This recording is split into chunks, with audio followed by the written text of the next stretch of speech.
Ficamos com as declarações de Donald Trump, ele que está a discursar neste Fórum Económico em Davos, na Suíça, e que é o ponto de partida para a análise de hoje de Irineu Teixeira. Neste jornal, Irineu, boa tarde, bem-vindo. Pedia-te naturalmente já uma primeira abordagem a este discurso que toca aqui em vários pontos, mas também com mensagens muito claras para a Europa. Bom, eu vou começar por uns dados curiosos, porque o senhor Papá está a falar para o mundo como se fosse ele o Salvador, a palavra do Senhor. A questão, ele deveria falar, digo eu, porque se é o Fórum Económico Mundial, também poderia falar dos dados económicos internos dos Estados Unidos da América. E também falou. Então foi a parte inicial que eu não apanhei. Para os elogiar. Elogiar. Então, se ele elogia, a taxa de desemprego cresceu nos Estados Unidos da América. A taxa de inflação está nos 2,7, está acima daquilo que era perspectivado, e profissionais independentes, economistas renomados, consideram que as suas políticas deste senhor terão um impacto negativo na posição económica global dos Estados Unidos da América a muito breve trecho. Mas Trump fala num milagre económico e diz que as pessoas estão bem e felizes. Estão todas muito bem. Eu lamento imenso ouvir do Sr. Presidente dos Estados Unidos da América falar nas questões humanas e humanitárias.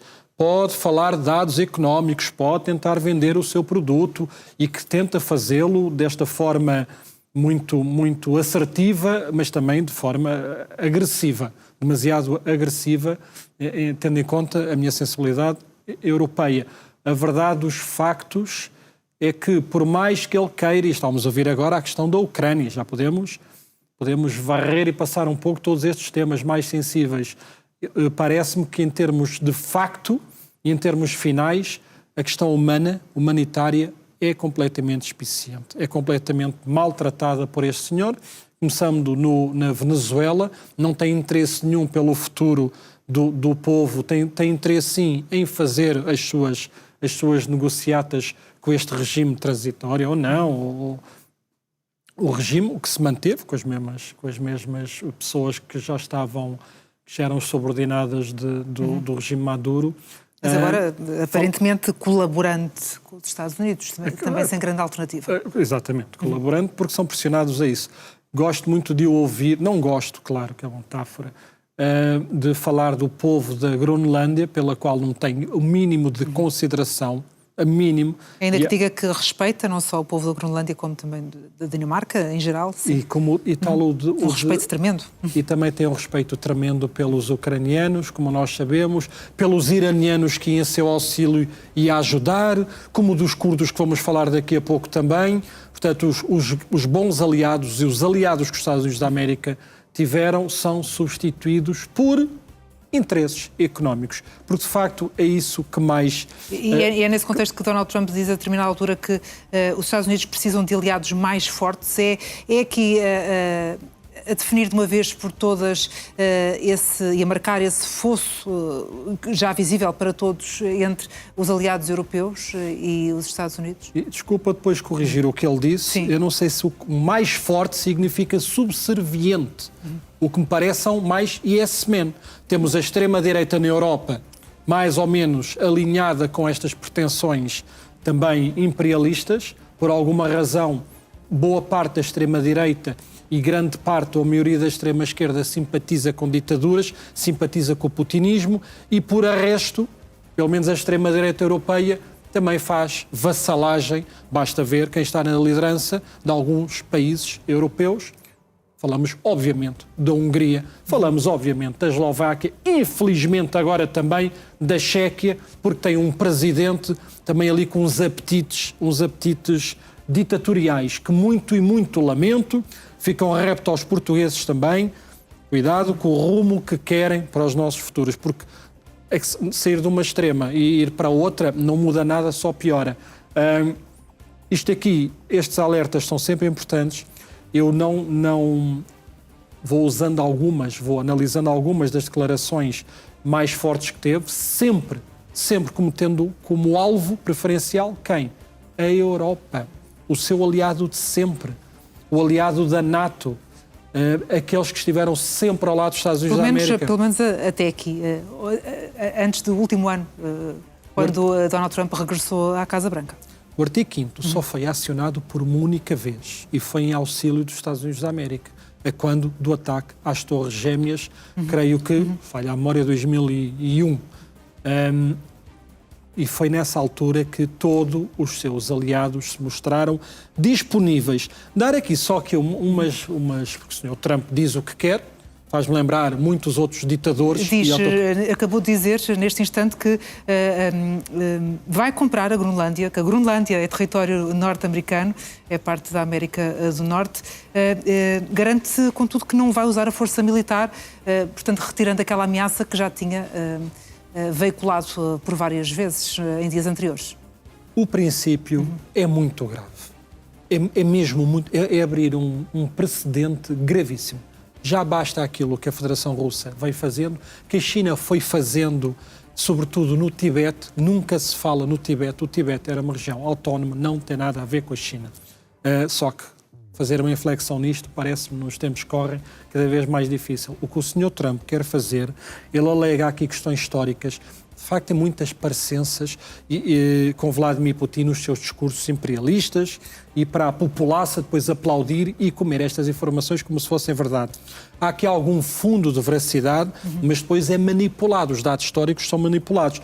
É verdade que no dia 9 de abril de 1941, é verdade, no decurso da Segunda Guerra Mundial, que o embaixador dinamarquês se reuniu com os norte-americanos para ajudarem a proteger este imenso território.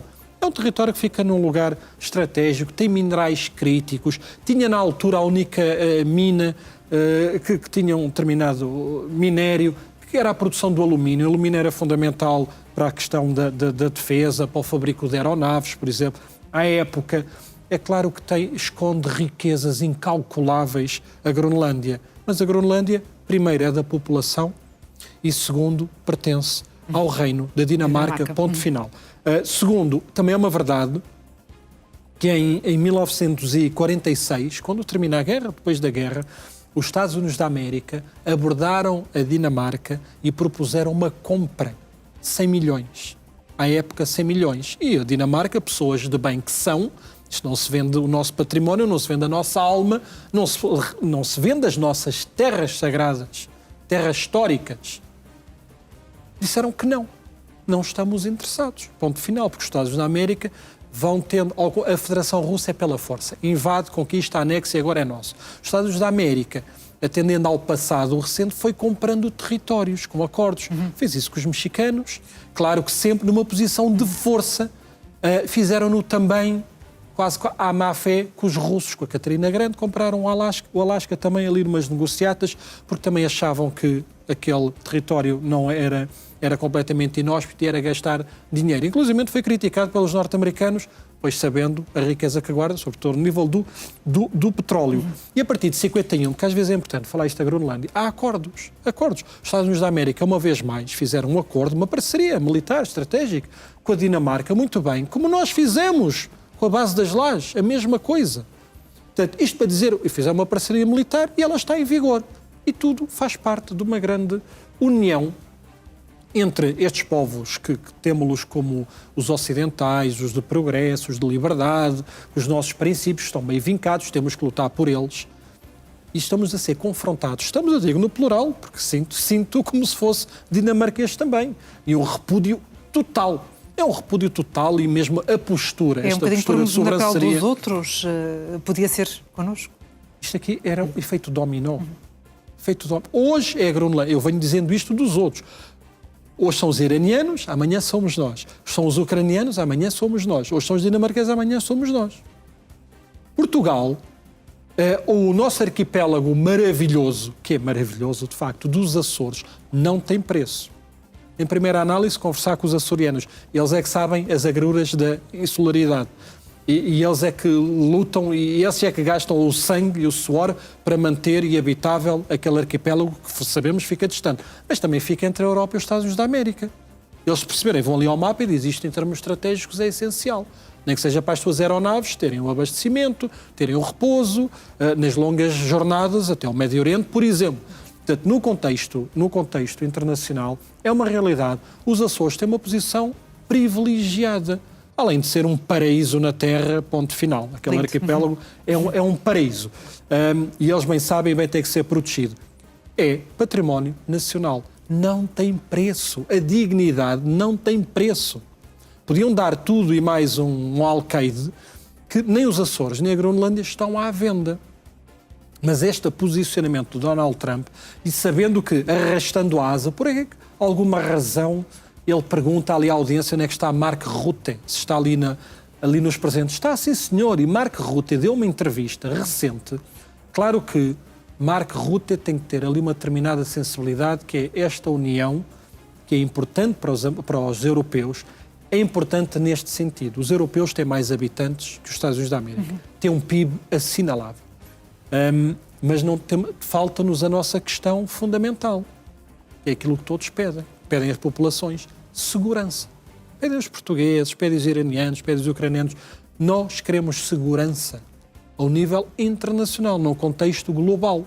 Se queremos segurança na nossa casa, se temos fechaduras na nossa casa e nas moradias pomos alarmes, o país precisa ter garantias de segurança. Se não consegue defender-se per si, sozinho, não tem essa capacidade, nós estamos envolvidos na Europa. A Europa, de facto, está a dar argumentos que são aproveitados e falaciosos por Donald Trump para dizer que a Europa está num rumo errado. Está a destruir-se.